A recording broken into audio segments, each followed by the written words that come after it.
ಎಷ್ಟಪ್ಪ ಕಟ್ಟಿದ್ದು? 25 ರೂಪಾಯಿ ಒಂದು ಕಟ್ಟು ಸೊಪ್ಪಿಗೆ ಅಮ್ಮ. 2 ತಗೊಂಡ್ರೆ 45 ರೂಪಾಯಿ ಕೊಡ್ತೀನಿ. 3 ಕಟ್ಟಿಗೆ 50 ರೂಪಾಯಿ ಕೊಡ್ತೀಯಾ?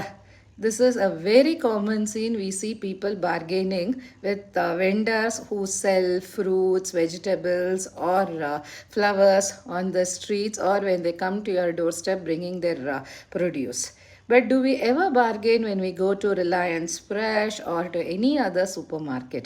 Why is it we take that it is our right to bargain with these small time vendors who are selling for earning their livelihood?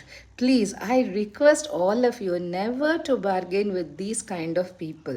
You should realize that their family is run with these earnings, and we have to help them, encourage them, because they are not begging, they are not stealing, but they want to lead a life with dignity.